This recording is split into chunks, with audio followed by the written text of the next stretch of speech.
Période de tension géopolitique, d'interrogation sur l'approvisionnement en énergie, l'inflation également qui reste extrêmement élevée. Comment la demande immobilière évolue en ce moment? Elle a chuté depuis cet été. On reste sur des niveaux élevés. Mais c'est vrai que le premier trimestre 2022 avait été aussi dynamique que 2021, que le premier trimestre 2021, donc totalement record. On est aujourd'hui revenu sur des niveaux un peu plus classiques. Alors quand je dis classique, c'est plus depuis 2019, donc ça reste élevé, Oui. mais on sent quand même une forme de ralentissement, peut-être d'autocensure de la part des acheteurs. Quand on dit ici ou là que c'est plus compliqué d'obtenir son prêt, et puis effectivement, comme vous disiez, tout ce qui se passe autour, ils sont un petit peu anxiogènes.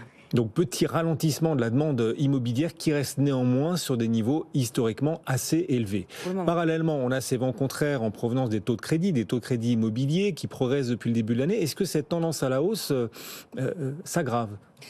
En tout cas, ça se confirme et on a pris on constate une augmentation par palier en fait depuis le mois de janvier.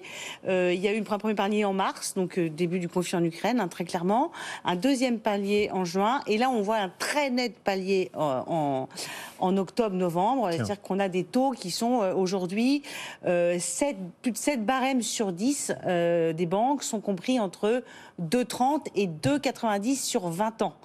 2,30 étant pas la règle, voilà, c'est globalement on a des taux plutôt à 2,40, 2,50, même au-dessus. Et encore quand les banques envoient des barèmes, c'est-à-dire quand elles n'ont pas complètement fermé les robinets. Et les taux devraient encore plus progresser ou pas? Est-ce qu'ils montent suffisamment vite compte tenu de la progression aussi en face des obligations du Trésor, l'OAT? La réalité, c'est ça. C'est aussi pour ça qu'on a des banques qui ont fermé les robinets, puisque on a une OAT. Alors, je n'ai pas regardé aujourd'hui, mais hier, on était autour de 2,80. On est à 2,85. Bon, bah voilà. Bon, bah, on devrait, très logiquement, avoir des taux d'intérêt qui devraient être au moins égal à 3,5, voire 3,80.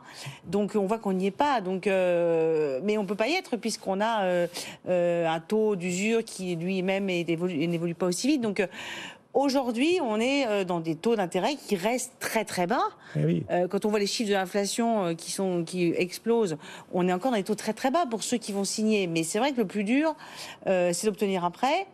Et surtout, ça va continuer. C'est-à-dire qu'il ne faut pas se dire, aujourd'hui, on est à 2,30 ou 2,40 sur 20 ans, on n'est pas stabilisé. Il y a de grandes chances que les taux soient à 3% au premier trimestre 2023. Oui.